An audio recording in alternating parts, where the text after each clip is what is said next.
Hello, I'm Lauren, and welcome to Improving the World. I'm an international improviser based in Hong Kong, and I speak to amazing improv women all over the world.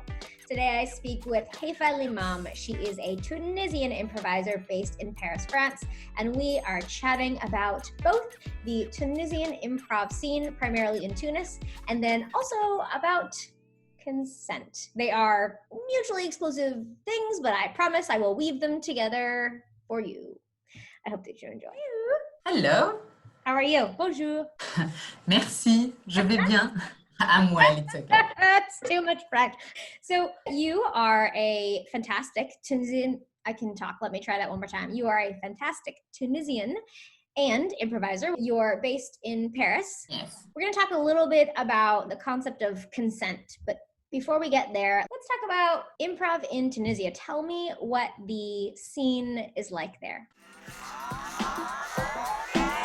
So in Tunisia improvisation, it's really, really young. I think that it's come like 4 years ago at the beginning. We contribute to do that because with some of my friends, we have a festival in Tunisia. And the first group of improvisers, it's beginning from this festival. The first festival was only with French people, my friends and other person. And they had said that the beginning was for a wedding, the wedding of one of the person. She's Tunisian and husband is French. He do improvisation and it begin with the wedding stuff.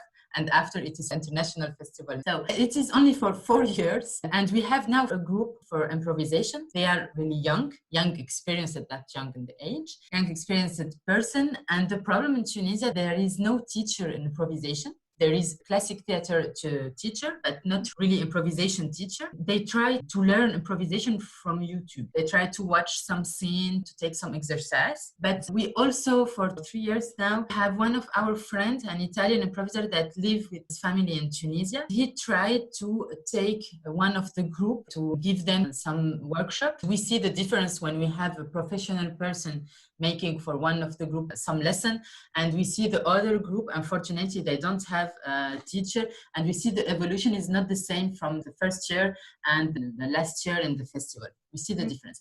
But we are really happy because the last year and the year before, we tried to combine some French improviser from professional or semi-professional with the Tunisian group, and it was amazing because they really evaluate. And the problem also that the improviser that have some skills, they all come from foreigner country. Like me, I study improvisation in Paris and I study also in Belgium. And we have many other Tunisians that study also around the world. But we don't really live in Tunisia, that we cannot have workshop like something frequently. But sometimes when we go for our family or for holiday, we try to give some workshop when we can. This is the improviser axis, we say to the scene. But we don't have like an audience for improvisation in Tunisia. Why? Because culture, it's not the first problem of Tunisian people. We are a poor country. The mandatory, the main things that people have to search, it's more to eat, to work. They don't have enough money to pay for culture. It is changing now, but it is changing more in the big city, like in Tunis, the capital, and 1 or 2 other cities. But it's really hard for people to pay for culture. They don't have the possibility. So we try, many people try to make something for free. The problem to make something for free, the comedian, the artist, etc., they cannot live and they always go to a foreign country and go away to be able to live with their art.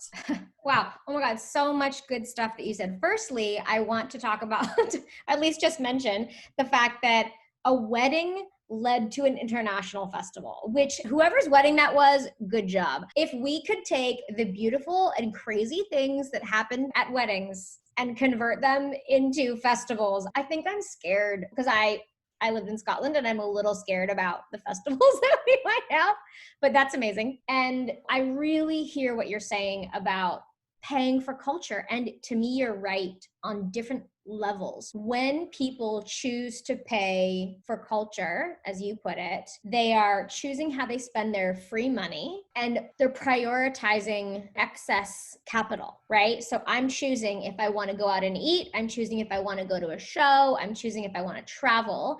And it's really fascinating how a culture or how people choose to spend their extra money. And if they believe that culture is worth spending their money. Tell me, at least in Tunis, where you said that there's a little bit more performance, are people understanding improv? So maybe there's not a lot of it, but do they love it? Or they're like, this is crazy and new, I love this thing. How are the audiences feeling?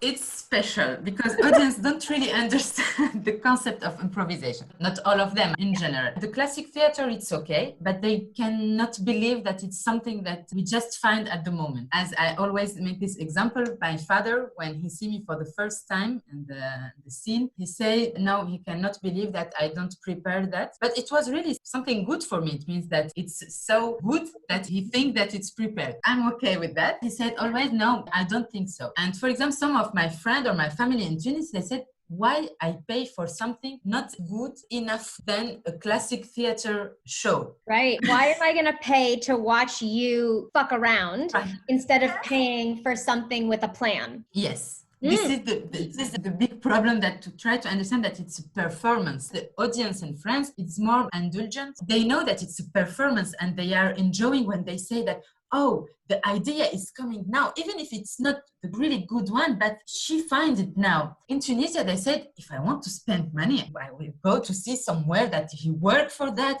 he take course, he tried to learn his text, etc. This is why it's pretty much difficult, but it's coming. We take step by step. Improvisation is really, really new. When I see the audience that we have, it's more now family and friends. We don't really have the public coming because they heard about it. It's more the person that we know. For example, for our festival, the festival is free. We try to have sponsorship to go that it's free, but we don't have enough audience. Person don't understand. But we try to do some show outside in coffee. That is hard. Yeah, it's really hard. It's really That's why it's really hard, but we did it with some professional from France. We don't try, for example, to make Tunisian group in this kind of scene because it's really hard. We don't want to be hard for them and say that, no, I don't want to play. In general, they play in the regular scene. Step by step, they try. The difference between the first and the last edition for the festival, we see that person come again, but we don't have name. We don't have one person that do improvisation. We have only young person not knowing. We don't have some person coming from classical theater that try to make improvisation. It is not really done. So it's hard. The audience, it's not trained to see improvisation, but we try to teach before to explain what is improvisation, how to do improvisation, etc. It's more short form. There is no long form yet. It is more funny for laughing. It's not stand-up, but it's the same way the joke to the stand-up, be able to understand the person come to see something more funny. If you are in Tunis, or you can speak about Paris, are there things that are an easier way to start it off, especially if you have a skeptical audience? Are there topics that you can get them, pull them in with? The easy topics in Tunis and even in France, it's sex. It's the simplest thing, yes. Is the thing, I don't know why, but I see it in all my workshops, the beginner, when they are afraid or they don't have an idea, they do sex. I don't know why. They talk sex, they make sex, they do something related to sexual things. Even in, I don't know why. Even in Tunisia, it's more conservative country than France. You say it's not the first thing that we think about. No, it is the first thing. And it's also problematic when the audience is not convinced at the beginning. And the audience is a conservative audience in general, always in general, in my opinion also. And when we begin with, or when we have a lot of things related to sex, the audience, it's not comfortable. And we try to talk about it before the show, to say, okay, try, it's improvisation, but try to avoid, if you can, sexual thing. Because we mix between semi-professional, improviser, and beginner, we try with the professional to say, when you see that it is going to this way, try to come to another way.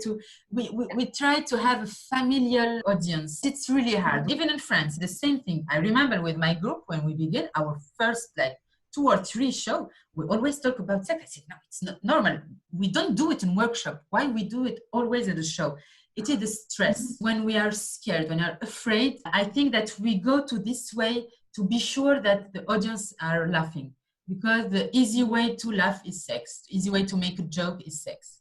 Yeah, I love that you're not doing it in workshops, but then there's that fear factor. And it's interesting that you said that the audience may be conservative, but the players are going to a place of sex because it's a comfort zone. So they're doing something to make themselves comfortable and like, don't look at me, look at the thing I said, look at the crazy sex comment. And unfortunately, because they're uncomfortable, it's also making the audience uncomfortable, operating from a place of fear. I think, yeah. Let's shift into consent now. I think sex has brought us there. It's fine. Let me ask your consent.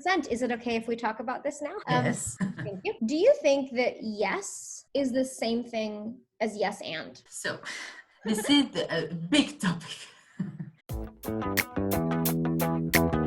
Yeah. A big topic because my experience when I take course and when I learn improvisation, there is really misunderstanding of the concept of yes and only yes. For my experience, they teach me that you always have to accept the proposal that you have from the other improviser and try to say yes, I accept, and I continue to add something. But saying yes doesn't mean to accept to do the thing. That's what I try to do and to teach my students. Saying yes to the proposal doesn't mean saying a real yes. I will do it. For me, it's saying, yes, I hear you, I see you, I understand what you want to play, but I don't want to play that, but I will not refuse what you say. I will take you and go to another way. It is another way to say yes and. Yes, it means just to accept, hear, see what the other person said and to integrate. For example, like always related to sex, when somebody asks you to make sex with him on the stage, you don't have to say yes and I will do. You can say,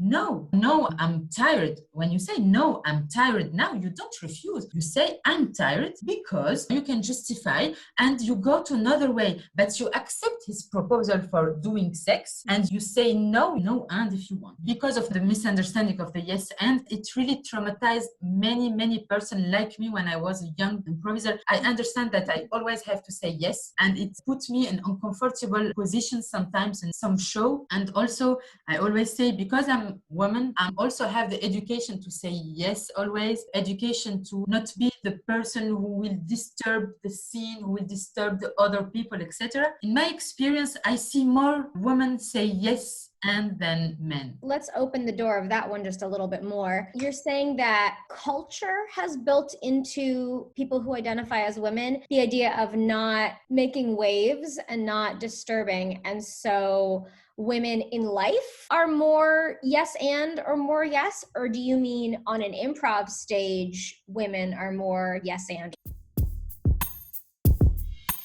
In life, and we see it on the stage, we see it in the show. In our life, women, we have always the education that, as you say, don't make wave, don't talk too loud, for example, don't say no. If you want to refuse something, try to refuse with justification, try to be always happy, always smile. Even if you want to say no, just smile and say the little no, not a big no. And we see it, I see it in my work. I don't work in improvisation, I have another work. And I see it when a woman say no, it's always, she's so difficult, she's so hysterical, she always say no. If a man say no, oh, he's powerful. Really, he always make his decision. It is something that we see in our life, even in France, in Tunisia, for me and around the world. I don't know if there is some country, perhaps a different degree of that, but it is the same thing. Unfortunately, we see it in the stage, in improvisation. Because of this something that we have in our life, we had more difficulty to say no in improvisation. If someone is in a situation, and you said it really well, where they don't want to do something, they can actually say the word no, but they're accepting the reality. How does the other person, because there's two people or more involved, right? So you say to me, Lauren, or my character, Brenda, let's have sex. And I say, I'm tired tonight, I have a headache. Is it my job? Is it the person over here who has to say no and drive that? Or is there a relationship or a two-way street here? Is the consent about me, or is it both of us? What do you think? It's both.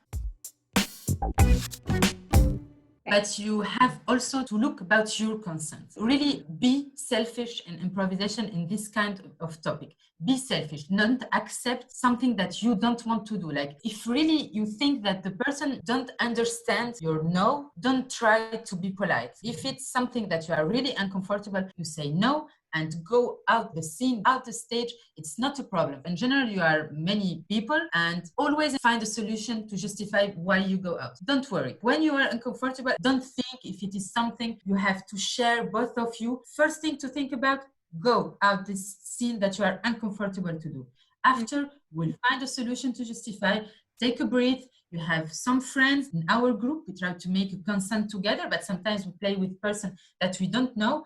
And when they see that I am in a not comfortable thing, okay, I go out. After they will say, okay, we are in this fantastic thing. She disappeared. Really, don't worry. We are in improvisation. All can be happen. Even if it's not the best scene ever in the world, don't worry. Always, I say to all women, say no when you don't want to do something. But when you have more experience, always when you are professional perhaps, or more experience, it's something that you have to share with the person in front of you. The person, if she is in the same group than you, she will say, okay, in front of me, I see person who don't want to play that. I will not insist. We'll together another way to go to the scene. It is improvisation. If you have an idea at the beginning, you have to accept to put it away and to go another side. This is the concept of improvisation. Yeah. I really enjoy the idea that when you're choosing to be selfish, you also need to know that the other people are there to help. So you have to be comfortable to remove yourself if that's what you need. And there has to be this understanding that by me leaving the scene, I didn't ruin the scene. I made a decision about me, Lauren, not about Brenda, my character. So I, Lauren, needed to leave. And so my other players are going to be there to back me up and to justify it. Also, on what you said, that you say this to women, I think that's really nice. I just want to make sure that for anyone watching who identifies anywhere on the spectrum of gender or identity, I think it's important that anyone is comfortable saying no. I know some people who identify as women and not women or anywhere along the way. We have such a powerful conversation as women happening right now in this period in history. But there are so many people who need to feel comfortable saying no too. Yeah, it's something that's related to all people, really. Yeah, totally. But there's a really big reason why we're talking about it as women. Heyfa, what are your words of wisdom? If you want to talk to anyone, the younger version of you or the improv community, or somebody who's never tried improv and they're just having a look at it, what are your words of, what is it in French? Sagesse? Sagesse. Sagesse. What are your words de sagesse? Oh, that's really hard to say. Oh my God. The sagesse. It have to be one word? No. Words. No. You can say words. For me, my wisdom is listen to the other, listen to the improviser in front of you as character, and listen also to the little things that not only the character, the person in front of you is uncomfortable. If you see or you have little doubt that what you are trying to propose, it making the other uncomfortable, try to understand and not insist. And if you misunderstand the other person, I want to make sex with you, and it's not a problem, but not insist. We can hear you. Don't do it twice or repeat, because when you repeat, when you insist, like you say to the audience, she is or he is trying to say no to my proposal, and it's not fair or something like this. Make a proposal, and when it is a strong proposal, we are in the stage, we hear each other, we are intelligent. If you see that I don't really answer, I'm not sure, I'm afraid, don't tell me again the same thing. Just try to make it go another way. And if it is only my reaction, okay, I will say to you, come. Pay attention to the little reaction that the character and the improviser did in front of you. Yeah, I like that. There are two people in one body and you need to be hearing both of them. Yes. Okay, finally, how can people get a hold of you if they want to watch a show, take a workshop, throw money at you, buy you? It's France. What are you drinking? An espresso and red wine if they want to buy you a baguette. What's a very Tunisian drink or something? Tea. If they want to buy you some tea, how can they get a hold of you? The main group part of it, in English, it's Improv, Sex and Gender. It's a group that... After all of this, Brilliant. Yeah, improv sex and gender, it's talk about sex and gender and the representation of this kind of thing in the improvisation stage. And the name of our show is Trouble. In French, it's trouble, trouble. Like we are in some trouble in between improv sex and gender. You can see it in Facebook. Okay, perfect. Well, thank you so very much. It was wonderful to talk with you. Thank you for your time and your kind thoughts. I appreciate it. Thank you to invite me. It's really, really amazing. All right, everyone. This is Improving the World. I am Lauren, and there's more where that came from. Bye all. Did you love the video? If you did, please say beautiful things below, like the video, subscribe if you're feeling sassy, or even if you're not, and look for more Improving the World videos.